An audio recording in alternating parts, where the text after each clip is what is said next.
Yet another member of the galaxy had emerged from the eternal void and presented itself for conquest. In the far-flung corners of the backwater parts of the galaxy's rim, a scout party encountered a human warship.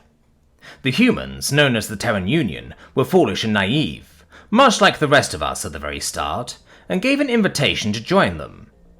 This did not end well. Humanity had exceptionally small territory and very limited fleets, having only left the cradle some 5 decades prior, an entire lifetime for them. They only had a smattering of 6, maybe 7 total systems within their local cluster of about 40. The galaxy's initial response was curiosity. Mostly. Humans were so excited to see someone else in the universe, they sent far too much information to anyone who would listen. Metadata, comms traffic data, home or location. Everything that would be considered a national secret, considering current times, they gave out freely to anyone who would listen. Or at least, anyone who they could find. How lonely does a race have to be to do something so naive? Well, it didn't matter. The galaxy had hundreds of denizens. Hundreds of varying species. The grapevine, as humans call it, did what it always did.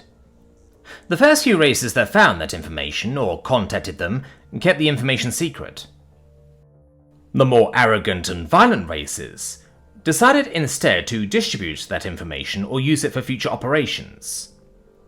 The information disseminated through the galaxy, and within a galactic month, around 3 human months, most, if not all of the galactic community, knew of humanity.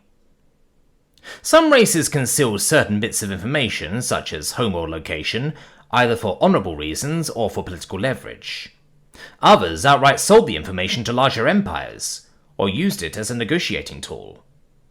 The galaxy did what it always did when encountering a new race: figure out what it is, where it is, and is it worth exploding, enslaving, or enthralling. And the entire galactic community effectively came to the same conclusion. Humans were magnificent. The information drizzle started small. Humans basically started with their own basic information, biology, homeworld, class, biome information, etc. Then various empires got into contact and recovered more intel. The more we knew about them, the more we wanted to know about them. A Death Order species, in itself extremely rare.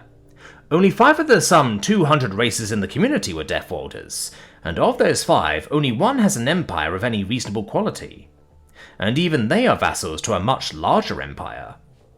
Strength, muscular density, intelligence, and survival instinct made them prime candidates for almost any empire's military or industry. Mammals, a very common type, but they had no breeding season or cycle.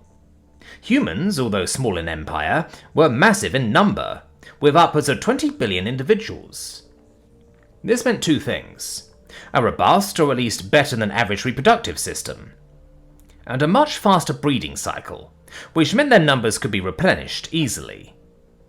This made them prime targets for slavers and pirate organizations, sometimes even larger empires for use in military or industry. Humans also caught the eye of the more, shall we say, blasphemous species. Their genetics were above anything the galaxy had encountered. Multiple phenotypes, different mutation cycles, spontaneous genetic manipulation based on environment. Humans had the perfect template for cloning operations. Humans had the perfect genetic template for some of the more isolationist species, due to their breeding habits and genetic compatibility. Some humans even had various psychic abilities, which intrigued a lot of other races. Human appearances were also something valuable in its own way. Human eyes formed some of the most beautiful patterns in known artistry. One of the most famous pre-Federal artworks was a work known as Galaxy, in which the now famous artist Galactic painted his own variation of a human eye. Humans apply so much material of their own biology and photographs of their eyes. Those eyes became the centerpiece of a new artistic renaissance. Paintings, sculptures, and other artworks of humans became commonplace and celebrated, due simply to their unique construction. Human eyes, female breasts, male muscle structure, and so much more became the focus of a new galactic artscape. an artscape now worth trillions, and still growing. Again, the more we knew about them, the more we wanted them. And they were so eager to meet us, they effectively handed themselves over on a golden plate. And by the end of the first cycle of information, everyone and his grandmother wanted a human. In whatever way they could get one. It wasn't 2 months after first that the first fleet was assembled. The Katanaki laid claim to them, and they sent almost everything they had. A fleet of 2,000 ships, and an army of over 5 million men. The single largest war fleet deployed since the Great Dying back in the 7th Era. They wanted a monopoly, and as per the norm, it was first come, first served. Humans became a highly valued and desperately wanted commodity. The Katanaki were going to be the first to claim it. The fleet left Katanaki space and managed to worm its way through various border corridors, due to sheer size and strength. And, because they moved so fast, no empire was able to intercept them. The Katanaki used basically every ship they could muster, leaving their home empire highly vulnerable. But the strategy they had in mind was sound. Use that fleet to secure human borders and human space, the largest and biggest fleet to secure the galaxy's now most sought-after resource. Then, hold that resource hostage. They wouldn't need to secure their own borders if they could hold the galaxy's greatest resource to ransom. While everyone was distracted negotiating, they could gradually replenish their fleet numbers, and by the time it was necessary, they would be able to hold their own again. By the time the fleet entered the respected borders of Terran space, it was far too late for any form of retaliation or revenge. The other empires were too slow in securing borders or relaying information. Within a galactic standard week, the Katanaki had crossed half the known galaxy and 6 empires to secure their position. They announced their intent, their location, broadcasted a message to the galaxy, and prices for the galaxy's slave networks, and announced the hasty but solid construction of a defense network within a week of their arrival. Then, silence. Complete, total silence. From proudly boasting they were going to be the wealthiest species in the universe, to total dead silence. The broadcasts stopped after the 3rd day. Then nothing but quiet for a solid week, or 1 human month. Then another month of silence, not only from the Katanaki, but also the humans themselves. 1 month after that, it was still silent, but now nobody cared. The Katanaki had been quickly subjugated, and the Empire was now gone, taken over with almost no effort by their closest rivals, the Saranai. Another empire on the southern flank of the galaxy, a race known as the Umbukudo, attempted their own invasion of human space, while the galaxy was distracted by the Saranai invasion. Again, initial boasting after gaining a foothold, followed by dead silence for a full month. 2 more invasion fleets were sent in, only for their transmissions to suddenly end, and the airwaves to be empty for the next few days. The Umbukudo were quick to change tactics and begin defending their own borders, and retreated, revealing they had encountered some unknown monstrosity that wiped out half their effective navy. Their enemies were quick to take advantage of this fact, and they lost a quarter of their holdings in the coming days to rivals. 6 more empires within the first galactic year attempted their own attacks on human space, only for the ships to enter, then vanish days later. Humans then spoke to us for once, breaking the silence. They showed a single photograph with the caption, "Last warning, stay out." That photo sent the galaxy into a state of collective horror for several reasons. It was a photograph of a starship debris field. Thousands of wrecks, ship debris and corpses floating in the void, with the human colony world barely visible in the background. The most striking feature of this was a human warship in the foreground, with the shattered remains of the galaxy's greatest, largest and most powerful dreadnought floating behind it. It had been split clean in half. In terms of armament and size, it didn't look like much, but the damage it caused was clear. Clearly, the galaxy had vastly underestimated this species' capabilities, and 2 empires had paid dearly for it. 20 million casualties had now been recorded since the first invasion, with over 8,000 ship losses on record. Humans, in that short time, had caused more destruction than the last 1,000 years of warfare. Did this fact stop the galaxy from trying? Of course not. Now the simple humans had an air of mystery about them, a sense of wonder and amazement. Collectively, the galaxy held its breath when three empires, the Amora, the Kokoi, and the Harbinger species, all announced a collective effort to combine their fleets and build some new dreadnoughts. They exclaimed that one way or another, humanity would be a part of the community. They cited racial differences, accounting losses to such a piffling species to be the result of corruption, nepotism, and poor management resulting in bad tactics as a reason for their losses. Then, the launch day happened. The day that left the galaxy in a state of humiliation, and also revealed the deadly secret. The Death Worlders not only had teeth, they had claws too. And they sure as hell were willing to use them. The day it happened, the entire galaxy was collectively watching. So were the humans, apparently, as the largest, most advanced piece of starship technology was unveiled in its dry dock. Tarakis, the Grand Emperor of the Omoran Empiriate, began a speech of bloviating nonsense, as all politicians do. Then he stopped mid-gloat as he noticed the telltale figure of a human cruiser-class warship, gently floating in the void near the edge of the fleet formation.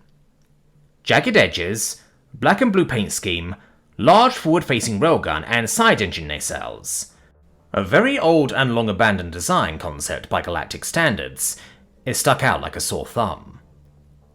How did it get there? Why didn't anybody notice? How long had it been sitting there? Nobody knew, but it was far too late. The ceremony descended into panic as the humans pressed a button of some kind, or something. Thousands of radar signatures suddenly appeared, on every ship in the visiting fleet.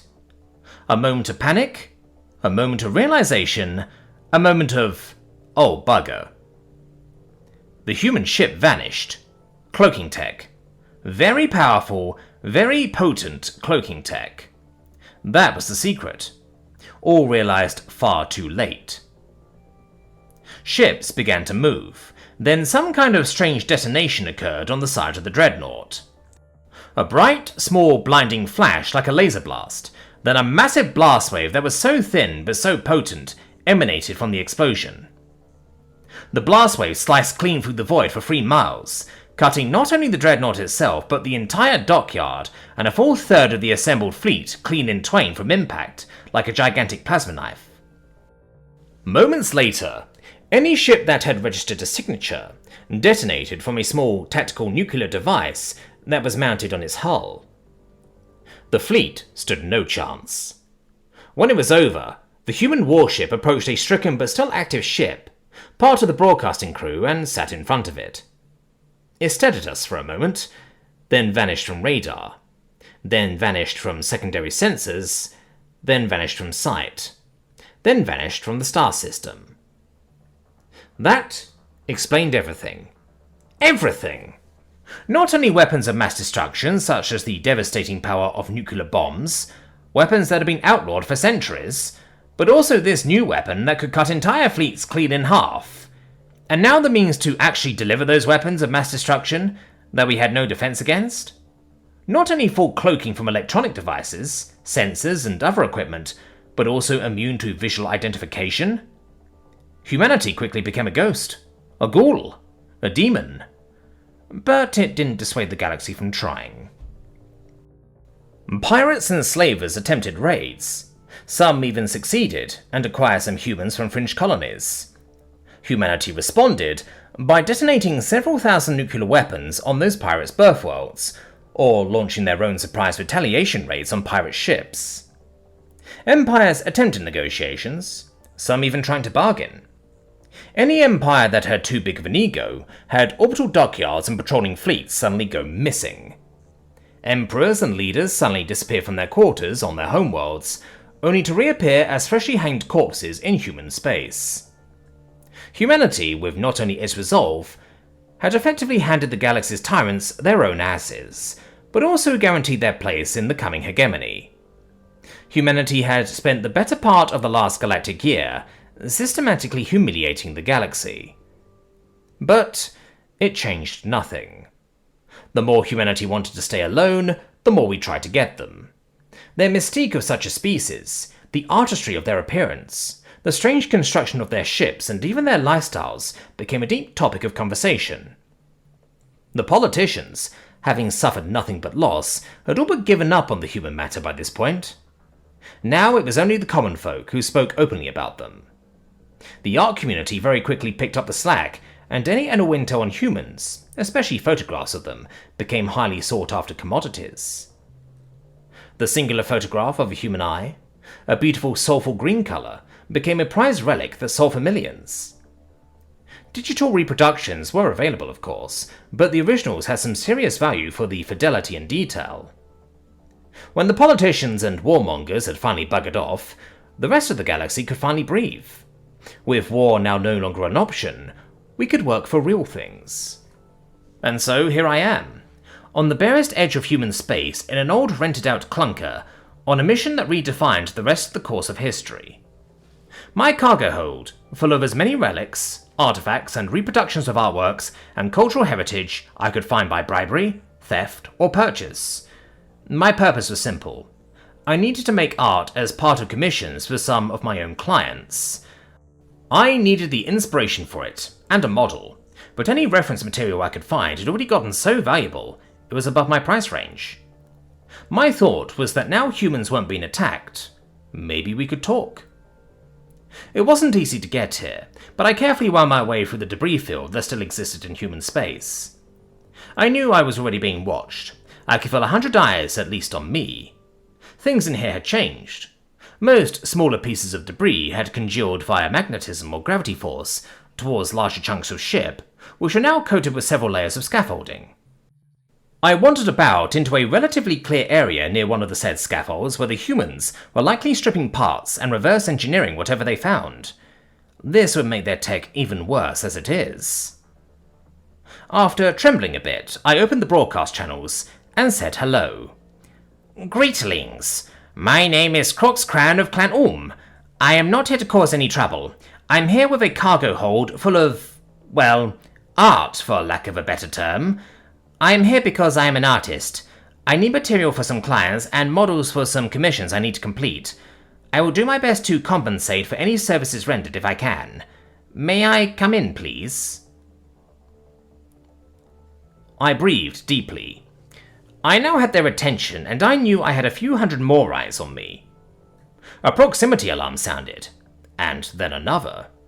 My ship lurched as I felt something impact the hull. Docking procedure in progress. Please hold, my ship computer said. I was docking? What? Okay. Is this good or bad? Before I could consider that question much longer, I heard an intruder alarm. Before I could consider that little issue, I had a swarm of Terrans flood into my ship. I had guns aimed at my face before I could think, and at least 50 of the creatures in my ship in less than 6 seconds. I was held at gunpoint for a minute or so. Then they all calmed down and started wandering around. Okay. Hello to you too, I said. An officer, clearly an officer judging by the fancy uniform, appeared on the bridge. Yeah, hi. Sorry for the rude welcome, but after the crap we've been through, we don't take chances anymore. Fair enough. So, yeah, my name is Crox Cran. Just call me Crox, I suppose. I know you humans like to use easier names and such, I said, managing to settle back into a safe stance. The humans were a lot shorter than me, though. I had to lower my posture a bit so as not to alarm them. Slug alien thing? That's a new one, one of the soldiers said. Well, not a slug, but... oh, who am I to argue? So with that out of the way, may I show you my cargo? I asked. Sure, but what exactly can we trade for it? The officer asked. You, or more accurately, pictures of you. Humans are the heart of the art community at the moment. We all really like you, I said, as I scotched towards the cargo bay. We noticed, several soldiers nearby said simultaneously. Well, yes. Anyway, humans are... well, there's no real way for me to explain this, so I'll just say it. Humans are beautiful. The art community has something of an obsession with it. We are running out of reference material to use, so I'm here to get more. In exchange, I have artworks, archives, reproductions of some of my species' cultural artifacts, and other such relevant stuff. You give me you so I can take pictures and bioscan data. I'll give that stuff in exchange. Is that fair trade? I said, opening various containers, and noticing how the humans were avoiding my slime trail. Sure. Don't know why though, but okay, the officer said, and followed me into the cargo bay. These humans were about to make me the most absurdly wealthy artist in the galaxy.